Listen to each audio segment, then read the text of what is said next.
Welcome to another episode of Mage Hand High Five.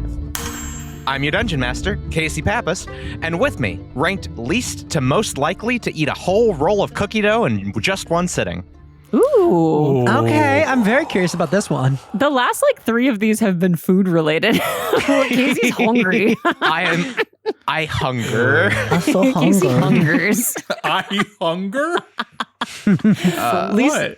First, Max Weinberg.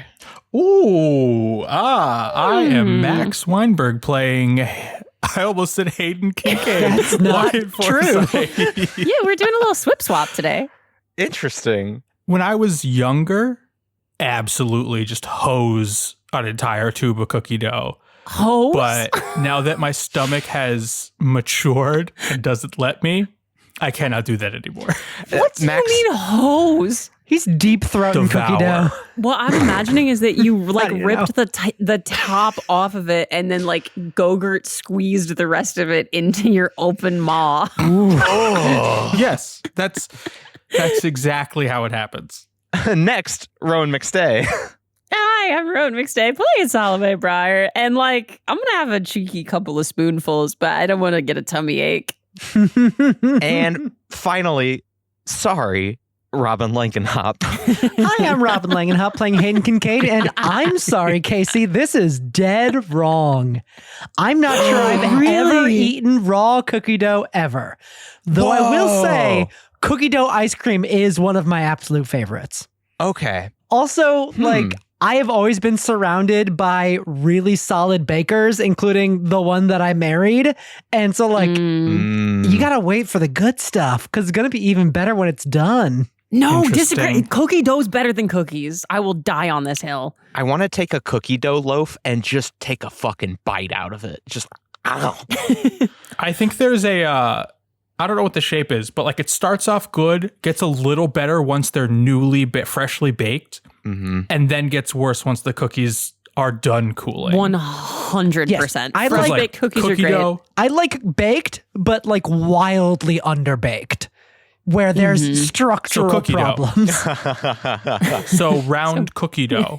And with that, let's dive right in. Last time on Mage Hand High Five. In the aftermath of the Battle of Twin River, Wyatt met Spunky and the Scraps, who told Wyatt about the church attack on the auditorium. Wyatt was further informed of the previous attacks by the church and Jameson, and had to take some time to reflect. Salome met the new head of Twin River, financier Callista Shift, Maverick's treasurer, who had taken over following Maverick's comatose condition. Hayden, you attempted to follow up with Rat, but found that he'd disappeared once more, seemingly unable to face you, and questioning where he should go next. At a celebration of Twin River's survival, Maggie told Hayden the story of her and Lila's encounters with the Fate-Spun Players, a changeling theater troupe originating from the wilds. Where you are now. Let's have you all reconvene at everyone's favorite spot, the Continental Breakfast Yeah. at the Traveler's Respite. You are all seated.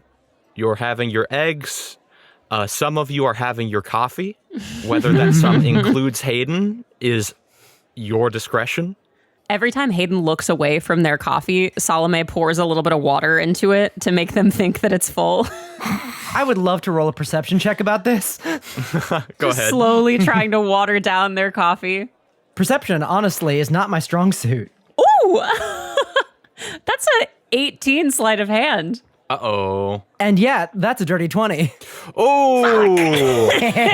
One time, Salome is a little too slow in pouring the water, and you catch that hand coming back. Salome, Hayden? do we need to have a talk? Yes, actually, I've been meaning to tell you about this. Oh, really? That was a big old tonal shift. Salome puts the water away and tries to get away with it. Yeah, actually, Aunt Lai was telling me about the Fate-Spun Players, which I think Max was talking to you about, right? Oh, yeah. Very little information, but also very exciting. Right. So if they're your family, I think Aunt Lai was in love with one of them at some point. No. Yes, No. yes. So what I'm saying, listen, I don't want to meddle because Aunt Lai said that she didn't want me to meddle, but like once we leave Twin River, I think we can meddle a little bit because I think it would be really fun to be cousins. Oh, okay. Would I have that make us cousins? so many No, ideas. that'd make us siblings, I think, right? I mean, sure. No, that would make you have the- cousins because it's your mom's sister's kid. Oh, you're so right. She's my aunt. I always forget because they feel like parents. Yeah. We'd be cousins. Oh, how exciting. I'd actually be a Brian. I mean, listen, you can be anytime you want. You come on over. We'll adopt you. Can I be a cousin? Yeah, Wyatt, of course you can. You won't be an honorary Briar? Okay, yeah. I don't know that we can get Aunt Mags to marry one of your family members. I'm not gonna lie to you. We're gonna have to do it the old adopted way. That'd be a stretch. Well, what do you mean? Well, why not? Well, couple of reasons, hun. We could have a big old Briar Piper blending family ceremony. Yeah, it'd be fun. Okay. It's about that time that a familiar kobold woman comes over and sits next to you at the table. Dr. Helena pulls up, Bancroft, yeah. and Dr. Bancroft honestly doesn't even say hi, just comes over, spreads out her papers, and says, all right, so great. Hey. Howdy. This is Wyatt. Wyatt, Dr. Bancroft, Wyatt. Nice to meet you. All right. Hello, child. I have some... Hello, old lady. Now, this is not the energy we're bringing this conversation into immediately. Doc, what can we do for you? I need to take a look at that amulet. That might be complicated. One of the university's largest benefactors is requesting to see the amulet and is offering to further my research for as long as necessary if I am able to provide more information on the amulet. So I actually need to take a look at it. Well, here's the thing. One, it's not in our possession anymore. Sorry? Two, we probably would not have allowed any random benefactor to get access to it anyway. So, Yeah, dare I ask who this benefactor is, Doc? Hold on. One thing at a time. You don't have the amulet. we also don't have Stump, as you might have noticed, the main holder of the amulet. She blinks and then scans the table Take your time. and says, wait, Wyatt's just eating a waffle. hold on. He run off? What happened? The amulet ran off with him, Doc. The amulet possessed him. Yes. He'd been talking to the amulet. The influence that it had over him was growing stronger. And shit got desperate in the middle of a fight. And all of a sudden, we were talking to Stump, but we weren't talking to Stump anymore. He's gone. Damn. That's a real shame. We could have learned a lot from that amulet, and, All right. Dr. Bancroft, if I may, I do have to say that after our previous interactions, I thought that you might be a little more wary about who wants this information. I mean, your life was in danger because of people wanting the information that you have been researching. I understand. If we don't know anything about these things, then how are we supposed to fight them? I think you're right, Doc. I think you're right. I think what Hayden's saying, and they got a good point saying it, is that we have to be careful about who our benefactors are. So before we jump down your throat about it, can we ask who it is, please? Yes. It is Lord Magister and High Archivist Fax. Now, who in the buttoned-up shirt is that? He is easily one of the most powerful people in Echo. An echo. Oh. Benefactor of the university, one of the people who founded the university, is pretty far up in the Echo government, though we're not entirely sure how the chamber works. But Fax holds a lot of sway. I'm sorry, you telling me that the government is called the Echo Chamber? Well, it is the Echo Chamber of Commerce, yes. That's fun. I like that. It's a bit of an unfortunate coincidence, but suffice it to say, Fax holds a massive sway in terms of money, in terms of knowledge. He's a collector of ideas and information, sort of a repository in humanoid form. And that kind of individual doesn't concern you? No, because Fax has never led an attack like the one that was committed on Twin River. I'm never making dealings with Jameson. I need you to understand that. I'm making dealings with people who have proven themselves to be leaders, and Fax has been a leader since before my grandmother was born. Doc, is there a way that, because we're on our way to Echo right now, and no matter how we feel about Fax or anybody else trying to get information about the amulet, we don't have it to give to him. The next best thing we can offer is a conversation. If we can sit down and understand him to be trustworthy, I think all of us would be more than happy to give him that information if he can help us fight it. We just have to be assured that he would. I'll see what I can do. What I know about Fax is very little. Part of the reason I was very, very excited about this opportunity is that Fax doesn't reach out to people. In fact, more often than not, checks just sort of show up. You know? Like carried by couriers and things like that. Nobody talks to Fax. So for Fax to reach out directly was exciting. And now I got nothing to... I wasn't going to give him the amulet. I was going to give him my research on the amulet. But now I can't do that. So I don't know if I say no, whether his Lord Magister and High Archivist is just going to disappear back into the folds where he came from. Is there any way to string him along for a while? Just offer up information piecemeal until we can figure out where Stump and the amulet might have gone off to? Bancroft looks and says, I'll see what I can do.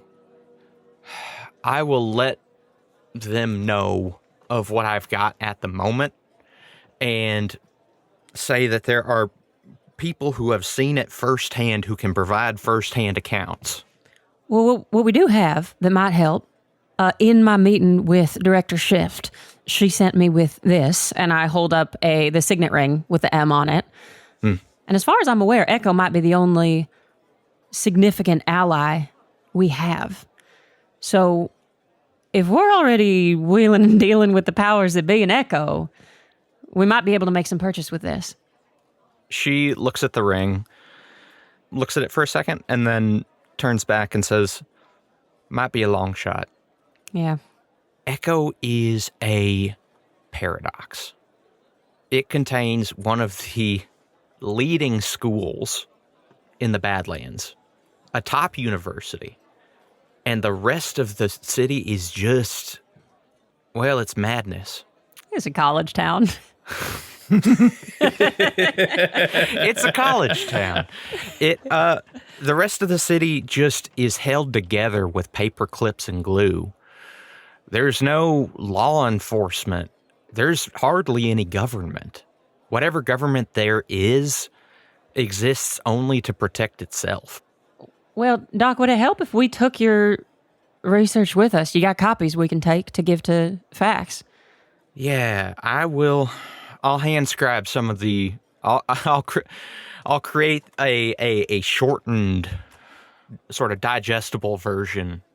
I'll do that and see what I can copy over. When are y'all skipping town? Well, we need to make sure we got our affairs in order here in Twin River, but probably in fairly short order. Couple days? Couple days? Yeah, a couple days. Right. Yeah. I'll see what I can do. Doc, how's our favorite interns doing? Well, Bethany, Sasha, and Gerard, and Gary all They actually I always forget about Gary. I'm sorry.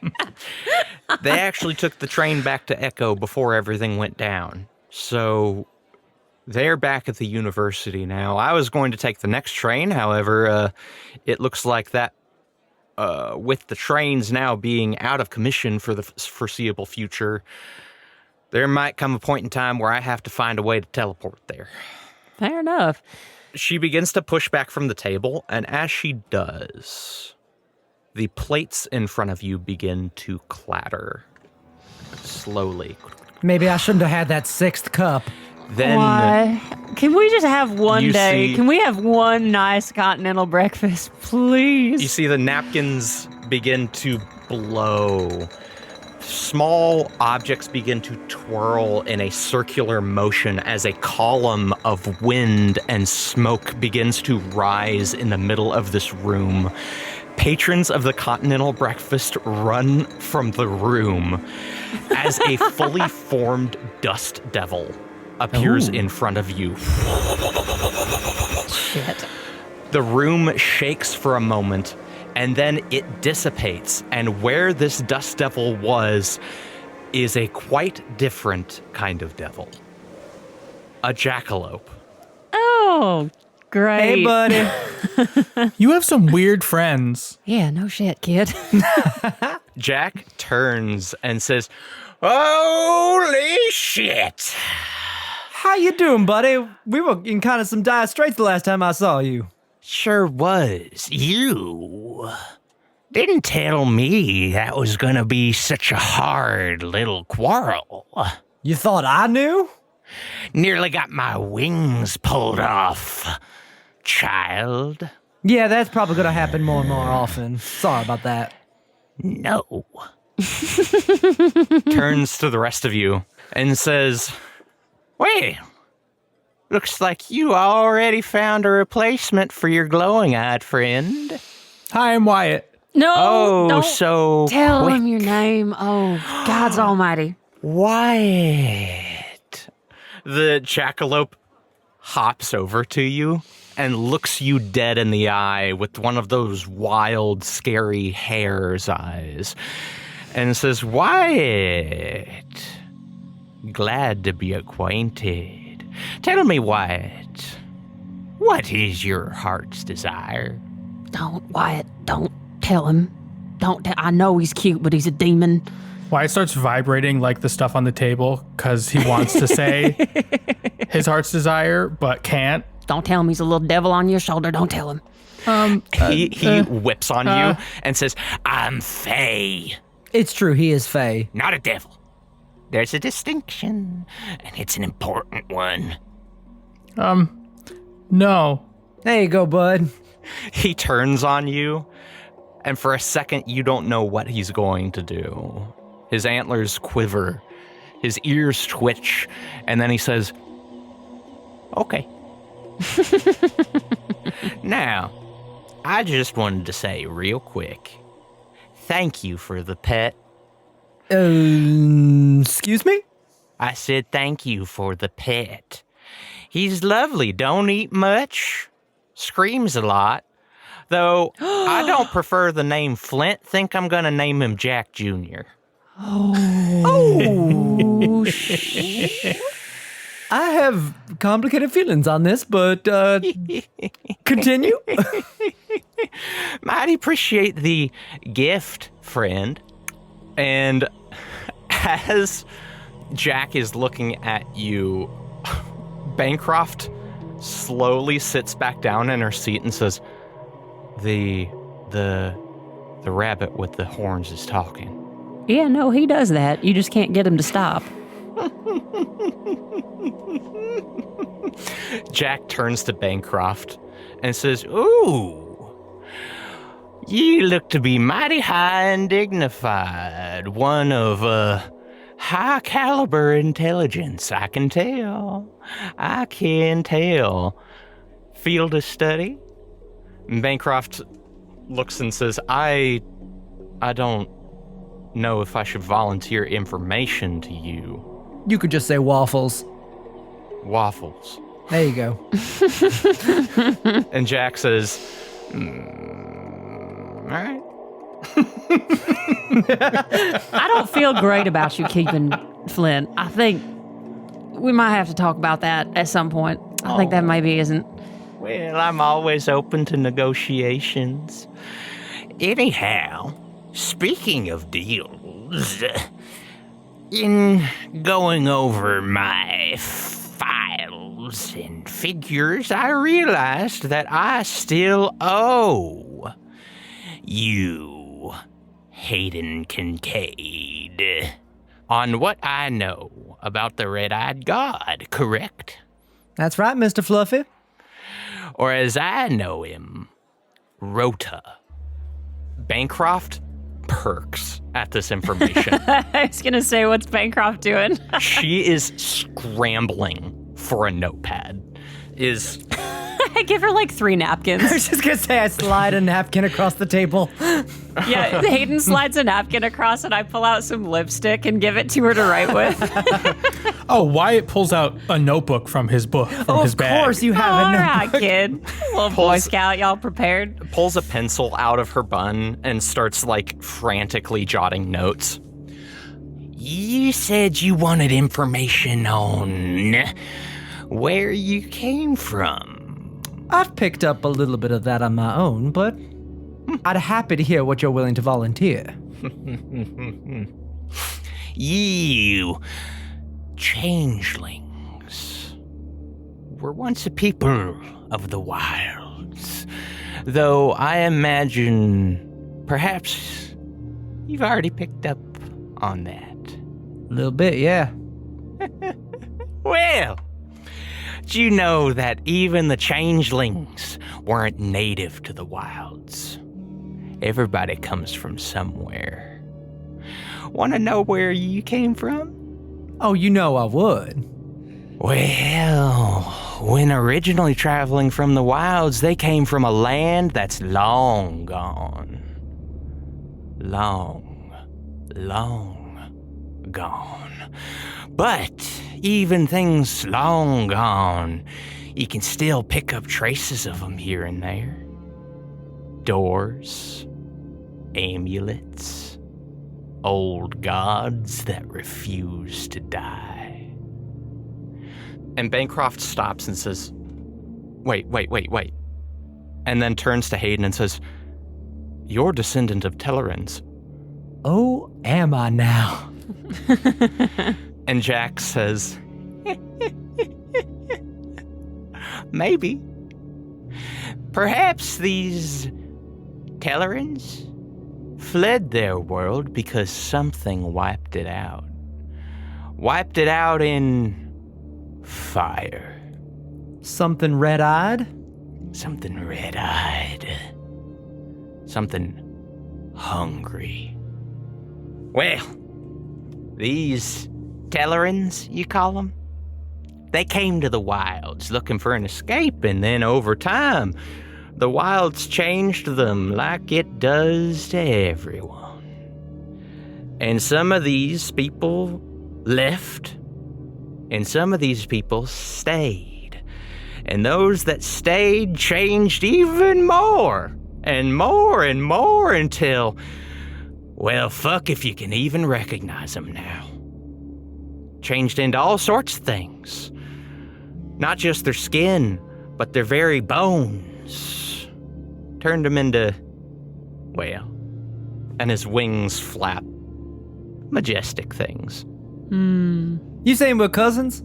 I'm more like your great granduncle. Oh, I thought that was going to take a lot longer than it did, so thanks. I did too. I thought we were going to be here for a few minutes. I shortened it. Who has the time? So, well, that's all I got. But I'm not sure what to do with this information, but I sure do appreciate it. Maybe it fills in some blanks, maybe it doesn't. Who gives a shit? That's my end of the bargain. So noted. But happy to see you anytime you want to come by anyway. Well, Apparently, you can call upon me for specific situations in which I have the dignity of not answering should I so choose. So, unfortunately, I do believe this may not be the end. But also, fortunately, because, well, y'all are all kind of chaotic. First time I ever seen a grown man glow-eyed and fly off. And you know what? You fill my morning with smiles and puppy dogs, little man. Oh, kisses. All right. Turns to you, Wyatt, and says, "You sure you don't want anything?" That is correct. Good choice, kid. Right. You? Turns to Bancroft. And Bancroft almost says something and then stops and says, "I'm good." You don't want it? You don't want it, Doc. I promise you don't want it. Well, I gotta go feed Jack Jr. And then he God. hops into the air, flips, another dust devil forms around him, and then vanishes. Well, that was wild. You know, in spite of everything, I like him. Damn it, y'all. Are we going to have to go get Flint? No. Oh, I know, but I don't like leaving him in that. Okay. Bancroft finishes writing and says, "All right, who was that?" That was an eternal face spirit, asshole douchebag. Kind of all powerful, kind of just sassy. Yeah. I don't know. His name's Jack. All powerful asshole. And in the wilds, what are those? In the wilds, my hometown, I guess. Well, my almost hometown. They're another realm of sorts. Yeah, different plane of existence and all that. Shit. Listen, I think if you need somebody to fill you in a little bit more, I can get you connected with my Aunt Mags. I think she's picked up a lot of stories, and I think they've been out there talking to Jack once or twice. So if y'all want to connect, you can. Oh my God. Yeah. Yes. I don't know how much they know. Listen, I don't want to overpromise. I just, if we skip town, they'll still be here to talk to if you need to. Yeah. No. Anything I can pick up about this would be just beyond information. I need to send a message. And she gets up from the table and says, do you know where the nearest USPS office is? I was going to ask the same question. Yeah, do we ever? We got a couple things to talk about with old Earl anyway. We can, I guess we can take you. Yeah? We all want to go to the post office? Yeah. Well, sure. Let's go. On the way, Wyatt asks Dr. Bancroft, so I heard that you talked about needing funding for stuff. Did you ever think about wanting to be a tutor? A tutor? Yeah. In the sense of doing some after-school programs? Well, I mean, if you kind of homeschooled me, I think my family could probably pay you a lot, even if you're kind of lying about it. Well, I am tenured. Well, then why don't you have enough money to do what you need to do? Well, it's not me, it's the department. Well, I don't think I can be in college yet. Wyatt, you seem like a smart kid. What sort of things are you interested in learning? I mean, I don't know. Kind of just whatever. I'm still in school. So. Wyatt, are you saying that Dr. Bancroft can pretend to tutor you? Yeah. So that your folks will send her money? Yeah. Oh. Okay, just clarifying what everybody's talking about here. That's honestly really precious. I have a feeling I'm going to learn a lot more out here than at St. Ignace, so I can tell my parents that you, a college professor, is willing to be my teacher, and they can send you that money instead of to the school. Yeah. I appreciate that. Thank you. To the USPS wizard. Great. And as you go, Wyatt, Dr. Bancroft, like any good academic, begins rambling about her research and the things that fascinate her most, and helps to fill in the blanks on events that have led up to what's happened. If you didn't before, you know about the amulet, about the doors. You approach the USPS office and find that it is closed. the hours of operation posted on the door have passed, so it should be open. Yeah, what day is it? It's Thursday. I think yesterday was Thursday. I think yesterday was Yesterday Thursday. I was. think it's Friday. So it's a Friday morning. The door should have opened by now. Did anybody see Earl over at the Wet Rat? Maybe he just had a real rough night. Yeah, we saw him. He was there last night. Yeah. Went home alone. That was kind of weird. As you're discussing this, you hear from behind you, "Oh, hey guys." Oh, Earl You turn better. around to see Earl Letterbetter, deep bags under his eyes, with a set of keys, and says, can I get to the door? absolutely. Great. Sir, you're late. Unlocks the door, opens it, turns the sign to open, and then shuffles over to the desk. Earl, honey, you okay? Yeah, didn't get a whole lot of sleep last night. Wet rat keep you up?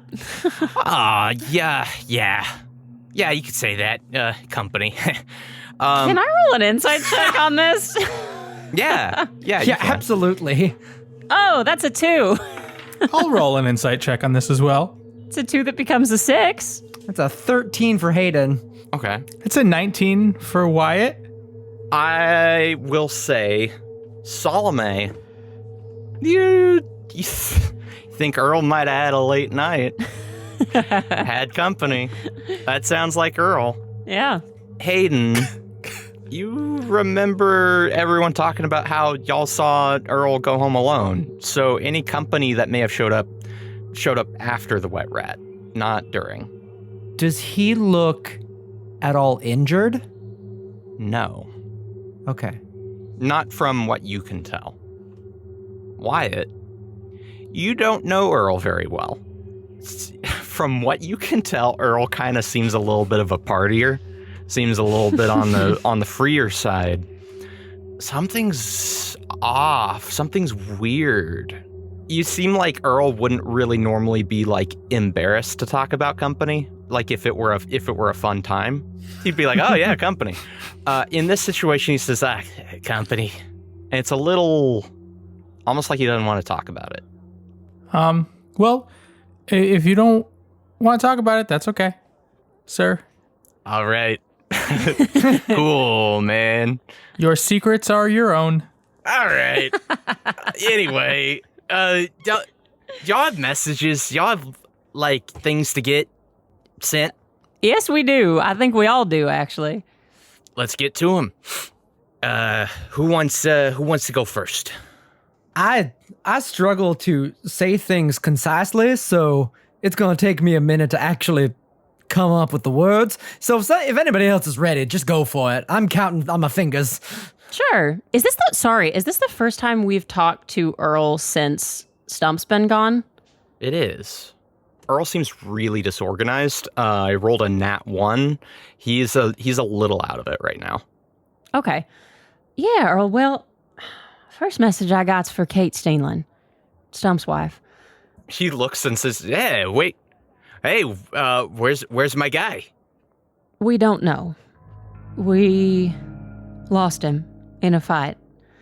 I don't think he's dead, but we got no way of finding him right now. So I need to let Kate know. Oh. Sorry, you're finding out this way. I meant to find you at the Wet Rat last night, and it was all kind of chaos. Yeah, no, that happens with adventurers. You know, we could try sending him a message here. Just maybe worth seeing if he answers. I mean, is there anything you want to say to Stump? I'll give you this one on the house. I mean, if we could just ask Stump to describe what he sees. Maybe there's some part of Stump in there that can give us a clue as to his location. Do we have anything of his? Actually, oddly enough, I do have something. It barely belongs to him. He only held on to it for a little while, but Hayden pulls out the short sword that Stump bought and couldn't make use of and handed it over to Hayden. I could scry on Stump. That might be real useful.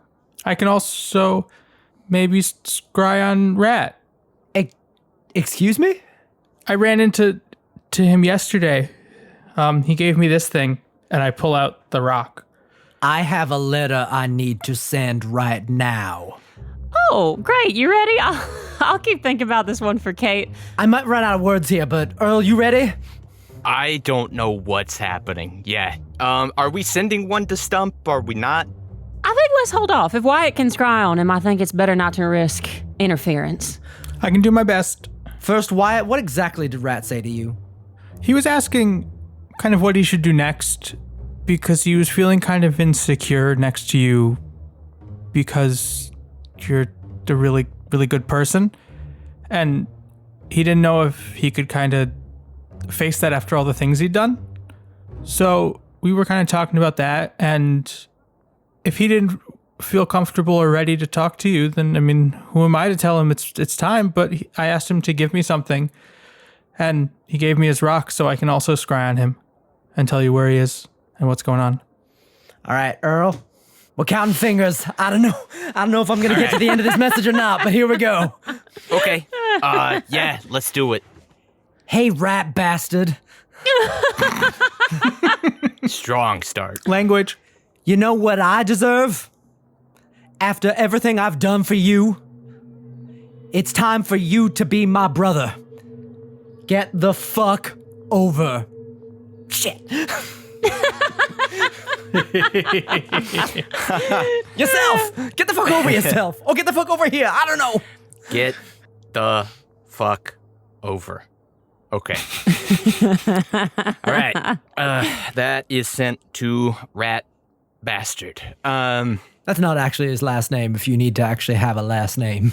Yeah, no, I just sort of get a vibe. All right. I can tell. Who's next? Would Wyatt know if Echo University is known as a good school in Threed as well, or just kind of out in the Badlands? Roll a history check. That is a 6. You are not sure. Guys, do people like Echo University in Threed? Oh, Casey, do people respect Echo University in Threed? Roll history checks. Yeah, is this anything that I would know with my courtier background in terms of knowing like major players and who's who and what's what? That's fair. I'll give it to you with your courtier background. Okay. Echo, the University of Echo it's a really interesting situation. The university itself is highly regarded, always followed by in spite of its surroundings. It's sort of it's almost a story of look at the thriving civilization amongst the weeds. Okay. Look at Echo University. It continues to grow despite its shortcomings, despite the misgivings of it being surrounded by riffraff. Yeah, Wyatt, I think folks in Threed would think Echo University is a good school. Okay, cool. I'll include that in my message. I'm ready, sir. Sure. Yeah. So this is gonna go to Clive, who's like my caretaker back home. Okay. The message. Hi, Clive. Leaving St. Ignace, found new teacher, Dr. Helena Bancroft from Echo University. Please have Daddy send her funds directly. Thanks. All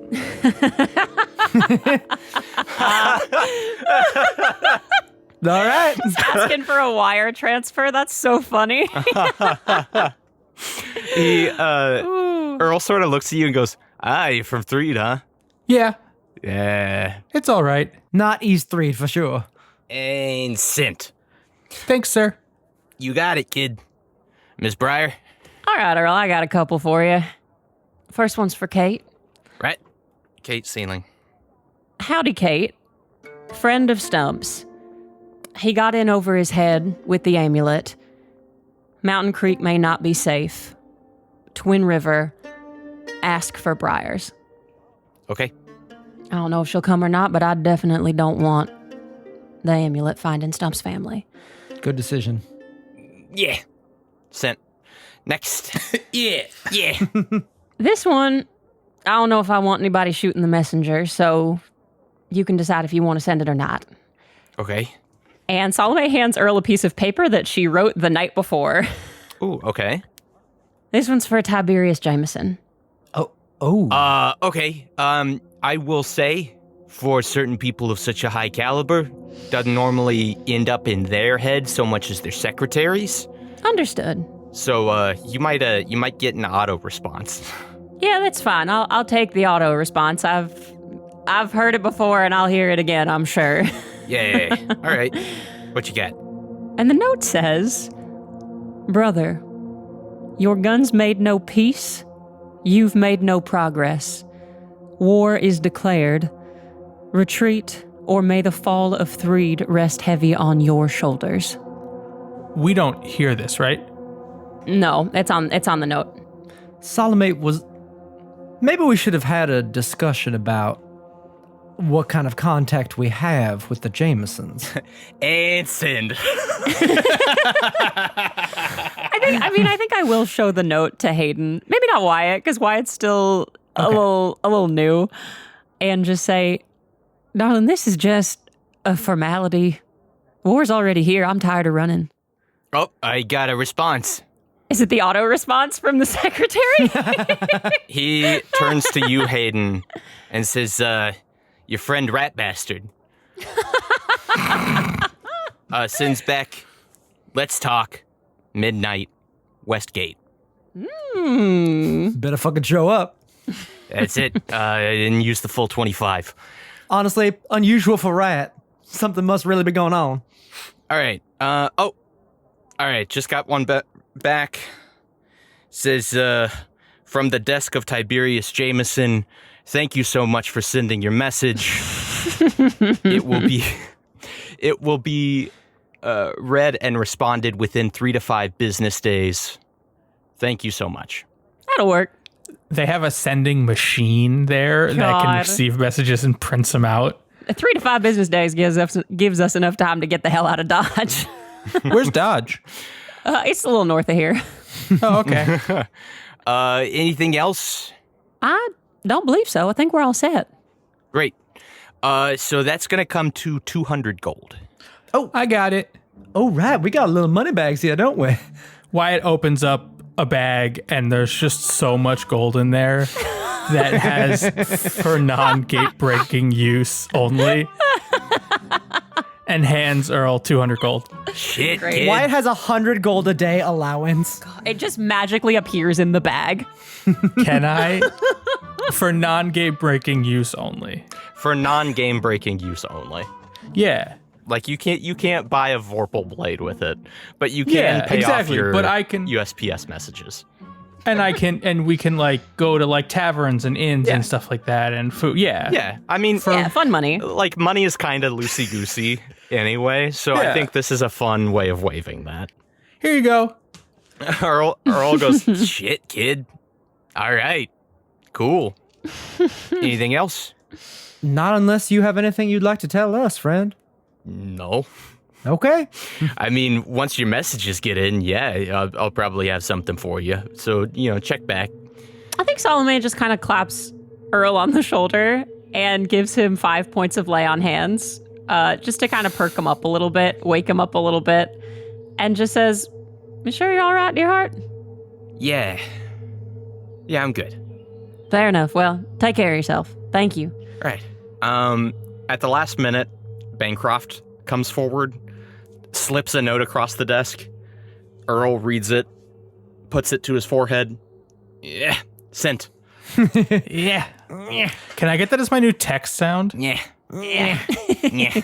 I like that little noise. It feels like you did something, Hey, here's the thing. It actually takes a little bit of effort every time. Oh, I believe that. Yeah, on the big messages, I pee a little. That's... You pulled a me. You have to volunteer that information. That's kind of interesting. Is that everybody or is that just you? No, it's all USPS wizards. They got y'all in special underwear or something? I mean, yeah. What do you know? And the scene fades away slowly. Do we want to go try to scry on Stump? Yeah, if we got time. I think we have a couple days. I think so. And an evening. Yeah, we got a little free time. You all head up to a private room of the Traveler's Respite. Close the door. Yeah, so I'm going to cast Scrying, and first I have to ask Casey what we think Wyatt's knowledge of Stump is, because it depends on the save. So secondhand is I have heard of the target, which obviously I have heard of Stump. But I've also hardcore downloaded Salome's Entire life. memories of it. Yeah. Which feels more like at least a first-hand. I have met the target, maybe not quite you know the target well. I think because of this special situation, you know him firsthand. You don't know him well. Great. And we have the sword, which will be a possession or garment. Yeah. Yeah. No one's rocking a body part, lock of hair, bit of nail, or, quote, the like. I don't think so. Hopefully not. But Wyatt, 1 second here. Hold on. And I kind of surround Wyatt in almost this little gold den of briars and roses as he goes to do this. No, honey, they don't hurt. Hold on. They'll just pass right through you. It's just a little protection. And I'm casting protection from evil and good. Any creature that is elementals, celestials, aberrations, fae, fiends, and undead have disadvantage on attack rolls. Wyatt also cannot be charmed, frightened, or possessed by any of them. So he cannot be That's possessed. That's probably big. Yes. Wyatt's going to cast Scrying, which is a spell that basically lets me choose a person or a place to try to see and hear what they're doing. And as long as the target fails their wisdom save, then I'll be able to see them and hear what they're doing for 10 minutes. All right. Lovely. What's the DC to beat? It's a 17, and then Tom gets a -4. Wyatt, you close your eyes, and as you close them, your eyes open, and you see a small gnomish man standing in front of something that you've seen before. A door. A big door, deep set into a wall. You are unfamiliar with the surroundings. It looks weird. The walls are white. The floor, it's strange. It almost looks like carpet. And as Stump stands in front of the door, you see a red light emanating from his chest. The door glows in response. You see gears and mechanisms within the door clicking into place. You see large bolts issue from the sides of the door. Boom, boom, boom, boom, boom, boom, as if unlocking it. And then the door begins to swing open. And as it does, Wyatt, something blocks your view. Coming around, as if coming around your head, is a little face. A little face on an object that almost looks like the door. And it's got a little cartoonish face and eyes, and it says, "Hi, buddy. I guess nobody ever told you that peeping is wrong. So I'm gonna let you have this one. But I bet you'd like to know what's on the other side of that door, wouldn't you? But here's the thing, Scout. You're gonna need special classification if you want to get on the other side of that one." And as he says this, you see in the background Stump opening the door, just enough that you see a sliver of light from beyond. And Tom says, No. Listen, we all go home one day, but that day ain't today for you. You see Stump slip behind the door, and Tom says, "Toodaloo." And as he does, the door shuts behind Tom, and the spell ends for you. Oh. Guys, we got a problem. Stump was walking, a big old door opened, and then someone who kind of looked like the door talked to me and could see me that I was there. And then Stump walked in the door, and then it ended. Okay. That's a problem, right? Yeah? Yeah, it is. We'll sort that out, but maybe we don't attempt to scry on Stump again. I think we leave it alone for now. At least not right now. No, that's... In any case, if we can, we should probably get our timetable a moving. Yeah. Staying put too long, given the number of people and non-people that are after us, is not the safest approach. Yeah, speaking of which, Hayden, we never got the chance to talk about what happened with Rat. How did everything go down there? Dear. Did you learn anything new? What happened? Well, I got some strange snippets of things. I was diving head first through Rat's own history. And, well, I mean, we know the source of the stone. That's from Courtois and her whole church business. But Okay. there were some bits and bobs in his history that made me curious, including a little something about what might have been this book we're looking for. No shit. Yes, shit. Who did you find out who has it? Well, there's a couple of spots. When I first climbed into his head, I saw them putting the stone into him. And there was a book there on the table. It's possible that they were using the book to cast the spell. Yeah, that makes sense. So it's definitely in church hands. And I saw another memory of Rat talking to Winona about some old man getting the and that I think they might have gotten the book from this man. But I didn't get any extra info on who that man was. Suffice to say, though, the church has the book. The church has the book. We think Rat saw someone killing an old man. We think that's why they got Rat.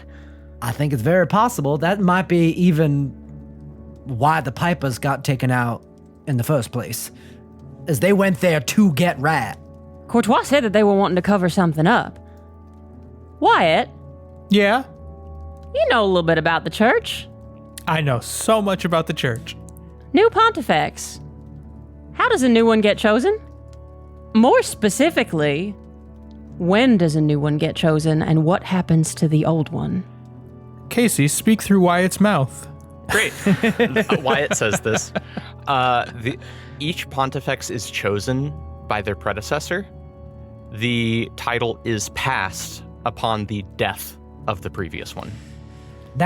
So what I'm wondering, Was that the old Pontifex? because the new we know that, I mean, Mag said that the Inquisition stuff all started up when the new one came into power. Oh, What was it? Leodor? Shit, Wyatt, help me out. Leodor Dural? Leodor Dural the Third. Thank you, Wyatt. What do You're you welcome. think of Pontifex Leodor Dural III, Wyatt? What are Leonor Dural the Third's tenants, Casey? Leodor is very strict about the teachings of the flame, and is much more vocal about opponents of the church than the previous pontifex was. The previous pontifex, kind of a nice guy, seemed very sweet, very welcoming. The new pontifex has come in and is very, these are the words that are set before us, and if we do not follow them, we do not deserve the flame's embrace. And how long has Leodor been the pontifex? About a year. A little over. Who was the previous one? The previous one was Pontifex Patrick Mayall. And he's probably chiller, I'm guessing? He was sweet. He was very, people should be granted grace first, and that you attract bees with honey. Great. Like, let people come of their own accord to the church, and the only way you can bring in followers is to make the church worth following. So I don't really know how to say this, but I kind of like the previous pontifex a little more than the current one. I mean, don't get me wrong, Leodor's great, but That might be the meanest thing we've heard Wyatt say. but he's really strict and is kind of a rules as written kind of guy. But Silly. But but Patrick Pontifex Patrick Mayall before him was just wanted everyone to feel comfortable, and that's kind of what I try to do. Like if you don't want to follow the church, that's okay. You don't have to. But he then kind of went away about a year ago. He actually he passed away in his sleep. Oh, okay. He passed away in his sleep. I'm not sure he did. Yeah, that's a hell of a secret for the church to want to cover up. It was really sad. There were lots of people crying, including me. Yeah. We got no school that day. Well, that's kind of fun. That's such a nice touch. So good. I'm sorry to hear that, kid. I'm sure that must have been really rough. Yeah, I shook his hand once. It was really soft. As you're talking this over, there's a knock at the door. Oh. Who is it? There's a message for you from Director Shift. Oh. For who? For me? For Salome, Hayden, and Wyatt. Wyatt, look at you, kid. You got mail. I'm on the list. You are on the list. Go get your mail. Yay. I open the door. You open the door. There's a It's a bastion. kid, probably your. There's a bastion. God, no. There's a kid about your age, standing with a note, and says, "I have a message from Director Shift. It says if you could meet at your earliest convenience to discuss the furthering of morale for the city of Twin River." Yes, ma'am. I'm a boy, but thank you. Well, no, I mean, tell her yes, ma'am. Oh, okay. Gotcha. Sorry, I got confused. Thank you, darling. No, that's okay. That's okay. I understand the confusion. Listen. It was kind of weird because I didn't think I deserved a yes, sir, or ma'am, but thank you. Oh, I look him in the eye and I say, well, thank you so much, sir, for delivering this message. And please tell Director Shift that I said, yes, ma'am, we will be there shortly. Will do. Thank you. And runs off. God, there is just no shortage of cute little kids around here. Damn. I started a gang of them. I'm really excited about it. Great. You head over. Yeah. Guess so. Yeah, you head over to Callista Shift. Do we want to bring is your aunt going to be there? Do you want her to be? She's she's- damn good for morale. Yeah, she's got that banjo. Maybe Yeah, she hell could yeah, play, she does. have like a little concert. Yeah, I reckon so. I mean, yeah, I would imagine that Salome at least has been, even though we have rooms at the Traveler's Respite, I would imagine that I have been staying with the Briars at night. Mm-hmm. I would have checked in about like where they would be at any given time. Yeah. So if they're nearby, I'll try to pick them up. Yeah. on the I way. mean, you invite Maggie along. Yeah. As you walk in to Director Shift's office, she says, "I appreciate your willingness to meet." Oh, sorry. This is my Aunt Magdalena Briar. She is the master of morale, if ever I have met one. And if we are discussing morale, she has every business being in this conversation. I'm honored to meet you, Magdalena. And Maggie says, "Dear heart, nobody calls me Magdalena. Everybody calls me Maggie, you included." And It's true. She gets strict Director about it. And Shift says, "Okay." I wanted to adjust my previous assessment that Twin River is unable to compensate you for your deeds in keeping it safe.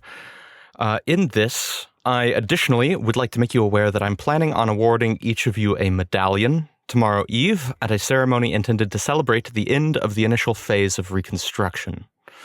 This medallion in and of itself is purely ceremonial and has no real monetary value, but you will likely be more interested in the 100 gold stipend you'll each receive. Oh, I don't know if that's necessary. 100? That's like 2 days of Wyatt's allowance. Wyatt goes 100 for saving the city? So, what? Hush. That's like what my parents give me on a Tuesday. At the moment, this is all we can give. At the ceremony, upon receiving your medals, I would ask one or all three of you to give a speech to rally the people behind our upcoming war effort. The people's belief in what we're doing, the importance of it cannot be overstated. Absolutely fine. We are happy to rally the people. We're happy to do it. Is the medal entirely necessary? It is a symbol. Understood. It is meant to give the people something to see. It is an honor that the city of Twin River is bestowing upon you, an honor that the others can see and aspire to, in the hopes that they will mimic your good deeds. Yes, ma'am. Just a quick point of order. I know I'm new to these two over here, but they've told me about their experiences of having negative public speaking experiences in the past. And I was wondering if there's a way that we could maybe not. Maybe we tighten up security a little bit, at least. We do have a bit of a checkered past when it comes to speeches, so I reckon maybe we just make sure there's some extra security detail. We will do our best to be alert at this event. I cannot promise everything, as Twin River is, well, down at the moment, but I will assure you that the entirety of Twin River will be here, including the entirety of its forces. Ma'am, I know that not everything in Twin River is up to where it was before, but do you possibly have access to information about the kind of stories that are being told in Threed right now? In Threed? Just so that we know what kind of messages we're competing against. I need you to understand that communication with Threed is not exactly forthcoming at the moment. But we don't have any ears to the ground or anything. All we have are whisperings from settlements that are allied with Threed, Fort Braddock being uncomfortably close to our geographical location. I will tell you this.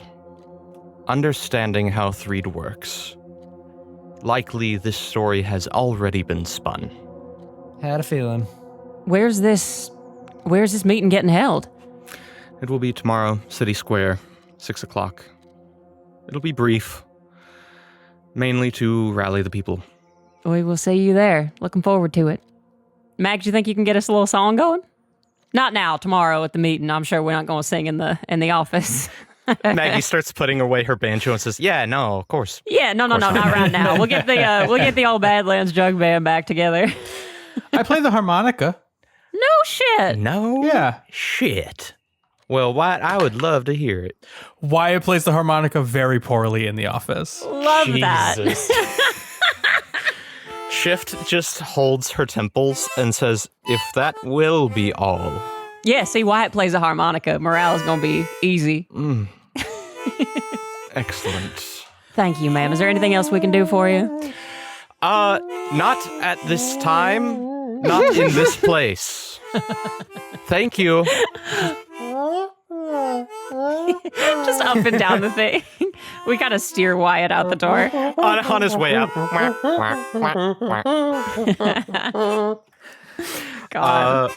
God. Yeah, you head out the door. If it's possible, while we're still in the town square area, I would love to stop by Clovis if we could. Okay. We can handle that real quick. Actually, on your way to Clovis, you see that the storefront next door is being renovated. Oh. As you are walking up to Clovis's, someone walks out in conversation with one of the contractors, a young Aarakocra teenager. Oh. And as they walk out, they say, "Oh, hey, can I be right back?" And the contractor says, "Yeah, sure, kid. Do whatever you want." Well, as I live and breathe, Charlie, how you doing? Charlie comes running up and says, "Hey, we're renting a store." No shit. It's awesome. Yeah, we have a storefront now, and that's because of you, Miss Breyer. Because of me? What'd I do? Well, that diamond really went a long way. Aww. You spent the diamond on a storefront? Yeah, well, it went a long way towards having the shop, and the professor says that he's thinking about taking a back seat. Wait, so you get to be no longer a magician's apprentice, more of a magician like you talked about all those days ago? it seems like my onstage persona might need to be ready now. Oh, Thank the gods you live next to a tailor. You can get yourself a good outfit for it. Yeah. Get yourself a little cape. Yeah. Yeah, I've been thinking about it. and if you need some tips, I'm happy to help you create a persona. Thank you. And I can watch. Yeah. Well, I should probably head back. Oh, sure. So, would you stop in and say hello before you leave? Yeah, of course, honey. Well, I assume we're all going to be together in the town square tomorrow, but of course, we'll stop by before we skip town. Oh, yeah. Well, we've heard about that. We'll be there. Yeah, we'll all catch up there. But All right. congrats, darling. That makes me real happy. Yeah. Oh, Anyway, thank you. What? Charlie, y'all are the same age. You should hang out. Like, you know, when an adult don't tries pull to get two that. kids who really aren't compatible to be friends with each Oh. other. Charlie's like, yeah. What do you like? I like potions. Cool. Okay. What do you like? I really like the Church of the Eternal Flame. I got kicked out of a town because of the Eternal Flame once. Well, that's not what I would do. Oh, well, that's good.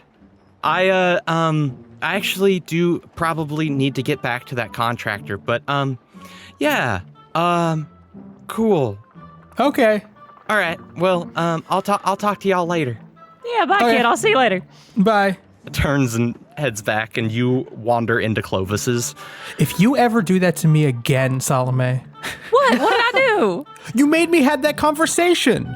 It's okay. I was just trying to help you make friends. You don't know a lot of people out in the back. Look, your only friends can't be 30 years old. Hayden, how old are you? You're like 19 going on 40. It's very unclear. Well, why not? Well, I guess you... Stump was like 70. You head into Clovis's. Jesus. You head in. As you do, Clovis is behind the desk and says, well, as I live and breathe, 3 of my favorite customers. Hey, It's friend. good to see you alive. I'm one of your favorite customers? You are now. Welcome to One Bad Stitch. There it is. Come on in. Okay. What can I do for you?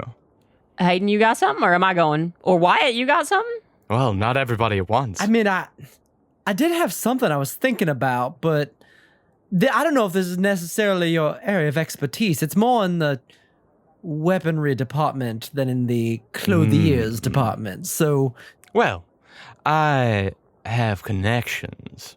What is it that you're on the market for? I found myself in possession of a rather remarkable artifact that I think, well, it's got some pointy ends, and I'm wondering if I might be able to fashion it into something.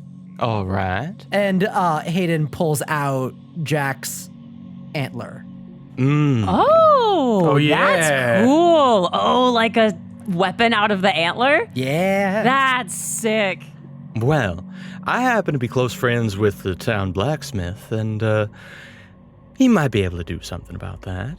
Maybe you, me, and the blacksmith can get a drink and talk it over. Well, I'd love that. God. As Salome backs out of the room. Salome digs a hole and dies in it. Are they always like this? Yes, they are. And I've learned to just live with it. He made me a coat, and I've been smitten ever since. Maybe we do need some people my own age. Here, why don't I take that off your hands, and we can talk. Of course. Clovis, I got something for you. It's another kind of an odd project is the thing, so we'll just get you chock full of odd projects before we leave town. Love it. Love a challenge. I think in the days previous, Salome would have asked permission, and if she got it, gotten hold of the Bastion armor. Okay.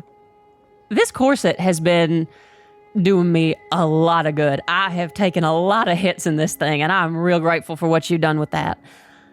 I think where we're going, and I know this might not be able to happen right away, but I think eventually we're going to have to end up in Threed. And I think by the time we get there, we might need to have something a little more heavy duty. And I might need to be a little bit harder to hit. And more than that, I think I might want to send a message, if you know what I mean.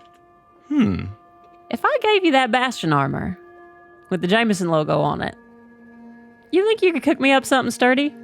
Oh, I believe I could cook you up something fascinating. Something that, well, is quite a statement. I trust you. I'm in your capable hands. Well, I'll lug it on over here after. I just wanted to check in with you before I tried to bring it over because it weighs about 300 pounds and I can lift that for a second. yes, swing on by and I'll see what I can do with it. Sounds good. And Clovis, I know you got to rebuild shop and everything. How much is something like that going to cost? I will say your weapon, depending on what the blacksmith can do with it, will probably run you close to 300 gold. All right. And the bastion armor, something in the form of 500-600. Assuming payment due on collection? Yes. Honestly, these items are so fascinating that I will take it on collection just because it would be a pleasure to work with these materials. All right. Sounds good. Well, hey, listen, we are good for it. We just need to get a little more walking around money before we can just drop it all in one place. I trust you, darling. You take as long as you need. The items will be here. Always a pleasure working with you. Great. Hayden, it is midnight.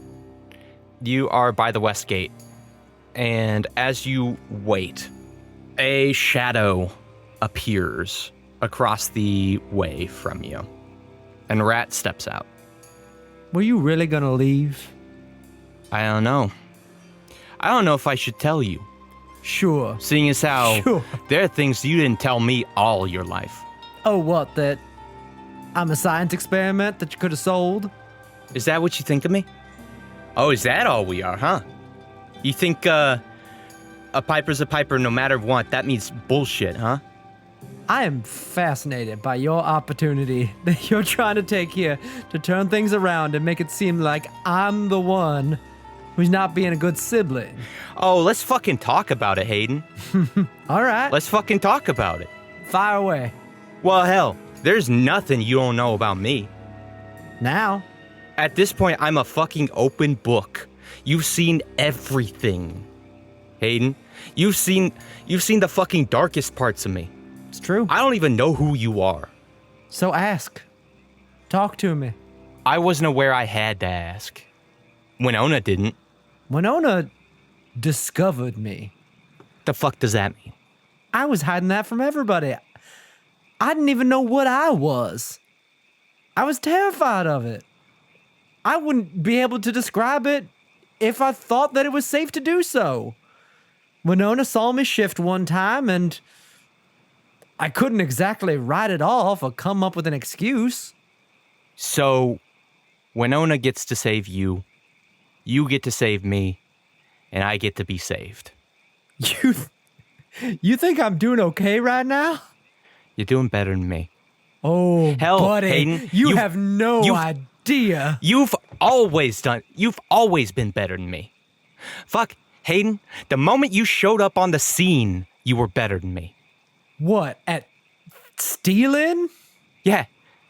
My entire life, you've been better than me. I didn't know how to do shit until I came to you. And doesn't that make it fucking worse? No. You helped me. I probably wouldn't be alive now if you, Winona, hadn't taken me in and taught me how to live. Sure, I know that I have lucky streaks. I know that I try to do things and sometimes they often go surprisingly well. Just because I have a talent for deceiving people and taking from people and killing people doesn't mean that I'm a good person. I'm working on it. And I need somebody who understands me to help me figure it out. No one knows me better than you. I don't care if you didn't know that I could change my face. You know me. And if you ran off, God, I thought you were gone forever. And that Winona was all I had, and then Winona ran out on me, and I still don't know why that is. I stumbled onto a couple of strangers on a train who offered to be friends with me. and I'm never sure if they're gonna stick around. But then I found out you were still there. You were kind of gone, but I brought you back from the brink because I need you. And you don't get to decide that I don't deserve to have you around or that you don't deserve to have me around. We're here for each other. That's what being a piper means, and we're the only pipers left, all right? So yeah, you're fucked up, I'm fucked up too. Let's figure it out. What if the pipers are gone? We make new What ones. if things aren't what they were? What if I killed the pipers? Then I turned into what killed them. I became the monster that killed them. All right, you and I, we're still the same. We don't want to be that. And we need help figuring out how to be right. So let's do it together. Roll a persuasion check. 30. Oh. I have a plus 16 to persuasion. Rat breaks down. Just sobs. Hayden does too. And says, I just wanted y'all to be proud of me. I always knew that you and Winona were gonna make it out. I didn't want to make it out. I just wanted to be with you. I kept taking on bigger and bigger jobs because it would mean that all of the pipers would get to have a good life. Because I knew that you and Winona were gonna be fine. Then I did this. No. That fucking Grand High Inquisitor stick so far up her ass it's coming out of nostrils. Sadist did this. Yeah, she sucks. She sucks real bad. She sucks. You want to know the fucked up thing? The one fucked up thing? I guess the fucked her up thing. Under that stone, I felt like I had a purpose. I knew everything I was doing. I was awake, but it wasn't me, like, control. It was like I was in the back of the stagecoach. And it felt like I was doing the right thing by being in there. Or at least it was easier to believe it. It was like, yeah, things are horrible. What I was doing, they were horrible, but maybe it was right. We're not in a competition or anything. We've made it very clear we're both fucked up, but you had that rock put in your head, and I chose to put on the hat. I thought you were gone, and I thought it'd be better to just be somebody else. Someone who didn't care. Someone who was just always another face. Than actually even think about what I was really going through. And it weighed on me, but I kept doing it. I don't know if... You'll have to meet Salome. She's pretty great, and, well, we'll figure out what's going on with Stump. Wyatt seems cool, I guess. He's got a church thing. We're working on it. But yeah, no, I met Wyatt. Yeah, yeah, I heard about that. I'm putting that in a box somewhere. He seems like a good kid. I kind of yelled at him. I don't feel great about it, but he's good stuff. He'll bounce. But I don't know if I ever would have taken the hat off if not for all of them.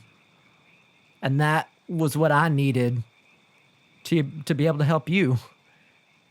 And look, if you don't want to follow us around, going into even more danger than we've already been in, I get that.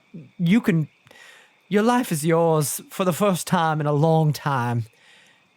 You do with it what you want. I just don't want you to leave thinking that we can't be us. Yeah. I need time to think. but I'm going to let you know when I'm done thinking this time. I mean, this looks like it was a nice city at some point. He points at All Twin the nice River. people are still here. It's a little less of a shithole than we used to live in. It's a pretty nice shithole, though. Yeah. Look, you take all the time you need, but hey, there's this guy. His name is Earl. He's one of those USPS wizard things. Just The male guy? yeah, he's honestly pretty great. He's from Threed. He gets it. He's from all kind of Threed. Okay. Just let me know what you got going on. Even if it's, hey, I'm still alive, but I need more time. Yeah.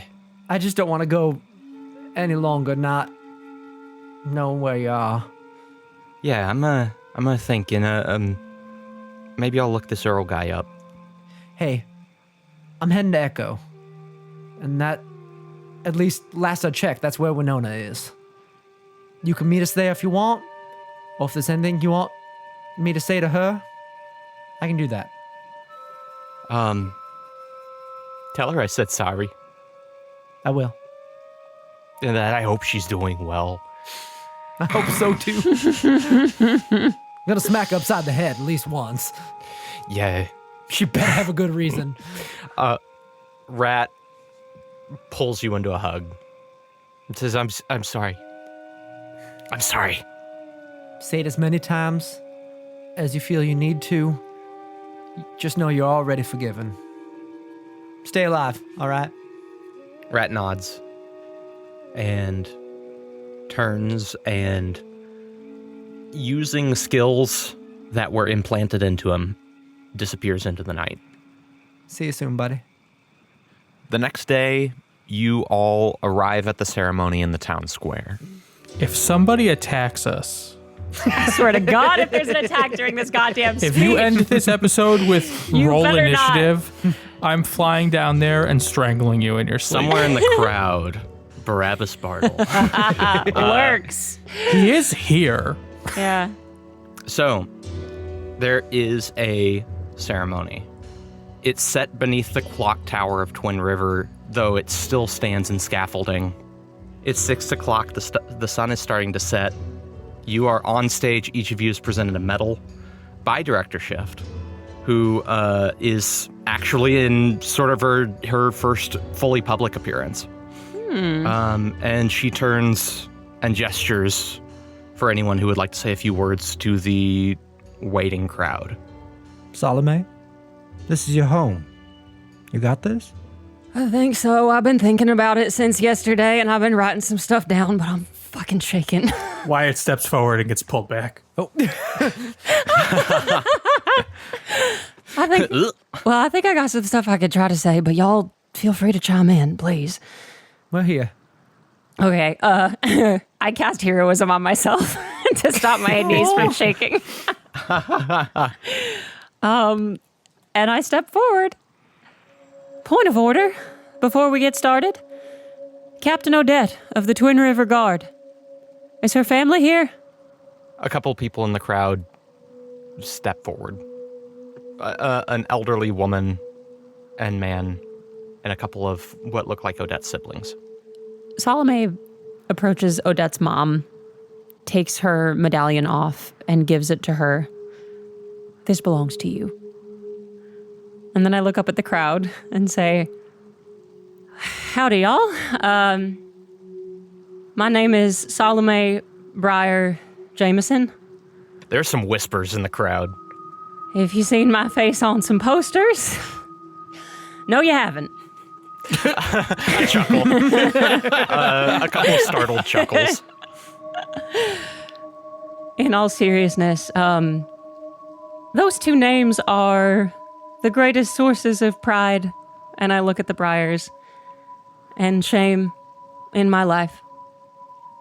Long time ago, I followed a wealthy man to Threed when he promised my family's safety and well-being. Once I got there, I learned the truth.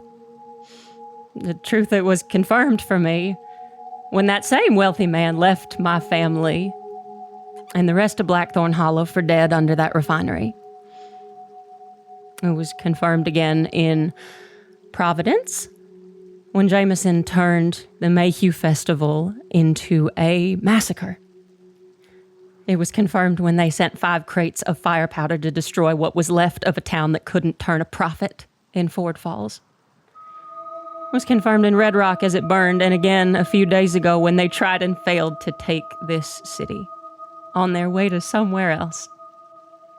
The truth that I learned about Threed is that every person in power in that city truly believes us to be expendable.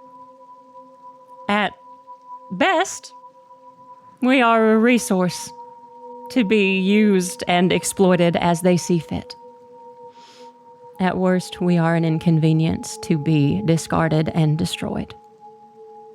Now, I know that's a little dour for a conversation that's supposed to be a morale booster, but I think y'all know that we are far from expendable. In fact, I believe that Threed needs us more than we have ever needed them. And I think they know it. I think they're scared shitless. The Jamesons' violence has always masked their fear. I look at Odette's mom and say I know that Captain Odette of the Twin River Guard, whose strategy took down the Jameson so-called peacemaker, was not expendable. I know that Maverick, who fell in that tower so that this city could stand, was not expendable. That Philomena Fiddle Faddle, who wasn't even from here, but might have lost her life trying to fight for neighbors she didn't know, was not expendable. That Stump Steenlin, who gave up everything he had for a friend's brother, it wasn't expendable. I look back at Hayden, that Threed's own children, who died to protect their precious fucking secrets, weren't expendable. I know that every single person who has died, lost, and grieved at the hands of Threed has not and has never been expendable. Now, we have been cowering at the feet of Threed for a long time because they've promised us, as someone once promised me, protection and peace. I think they've shown us what their peace is worth. And I think they've shown us what it costs. And if y'all are with me, I think that cost has gotten a little bit too goddamn high. So I believe that today, we ought to mourn our dead. And we celebrate being here together, alive. And then as soon as we can, we start to prepare. We fight. We get organized. We raise as much hell as we can until Threed retreats and leaves us in peace.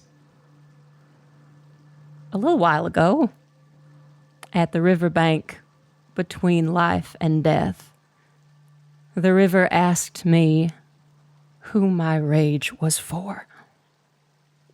I didn't have an answer for it then, but I can tell y'all that my life, my death, every breath I have and every bit of rage and love in my body belongs to the Badlands. There is nothing I have that I would not give every one of you. And if we've got a chance in hell of winning this fight, everyone has to be prepared to give everything for each other. I grow as best I can a network, almost a mycelium of vines, of briars throughout the crowd. Hayden will help. If Hayden can jump in and help, that's great. Like, just try to get as much of this spread throughout the space as possible. And when it does, I find a place on the briars and grip onto it tightly until there's just a little bit of blood on my hands and I'll say, today I pledge myself to the Badlands, to each of you, to the ground we stand on and the river that runs through this city and through this life. And I believe that if we have any chance at all of winning, we all must do the same. Are we aligned? Roll a charisma check and roll it with advantage. Persuasion check. Great, because then I can use my emissary of peace and give myself a plus 14. Yeah. 30. Another 30. Woo! Feels good. Yes. Your words echo through the city square. And there's a long silence in which no one moves. Then Odette's mom steps forward and clasps the briars with old wrinkled hands. Her father steps forward and does the same. Her siblings, and then the front row, and then every row following. These people of Twin River, the guards, all step forward and clasp their hands on the briars. And the world grays a little bit, and you see their souls, their wisps, shining like small suns. And in the back of the crowd, you see a shadowy figure, veils about their face, long tassels. And you see them leaning against a lamppost, arms crossed. You can't see their face, as you never can. I didn't know they could look that casual, though. But you see their head nodding.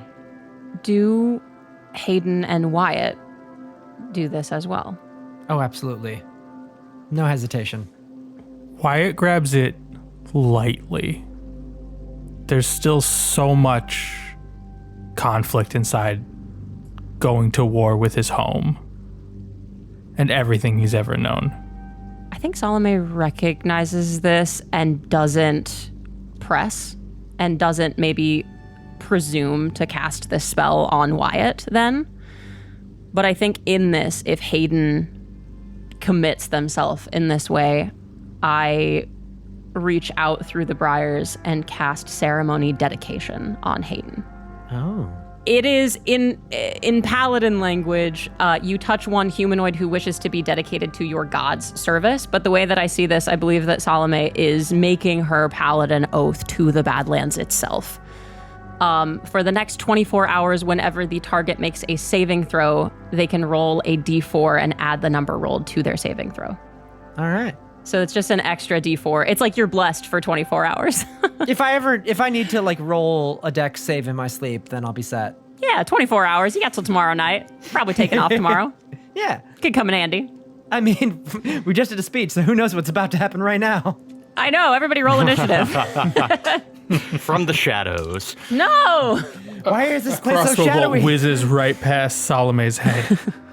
And I think that as people start to let go of these vines, wild roses will bloom and grow out from the briars, kind of emerging from the blood from people's hands.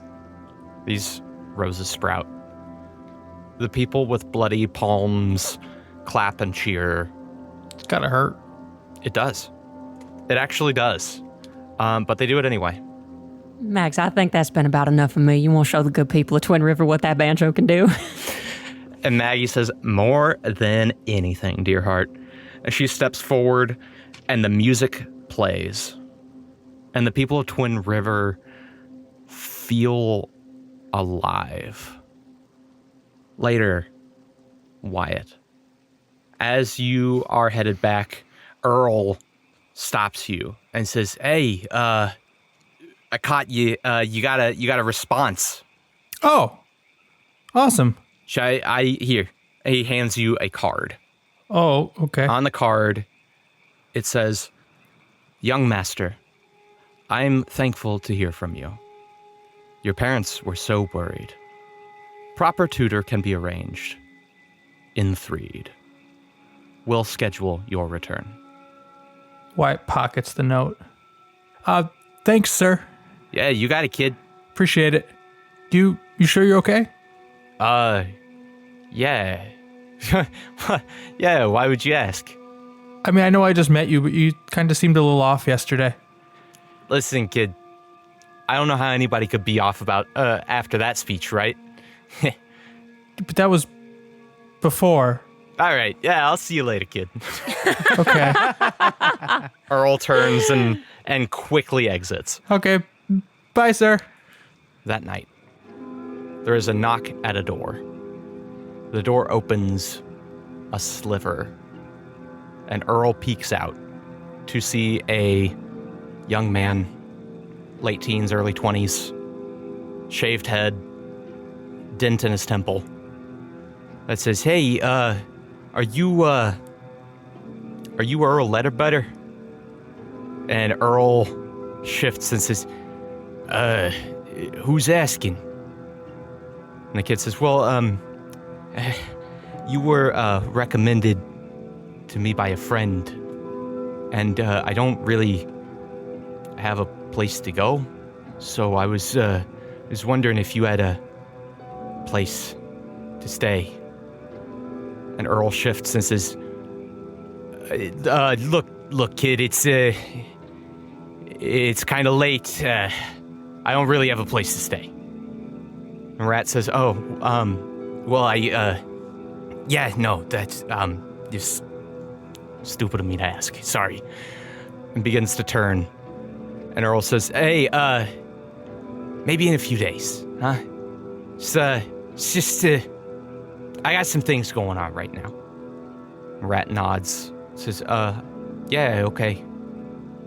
Starts to leave. Earl closes the door, and behind the door is a man in a dark duster holding a 6-shooter. And Barry says, "Very good, Mr. Letterbetter. Now why don't you tell me about these messages that you've been sending?" and that is where we'll pick up next time.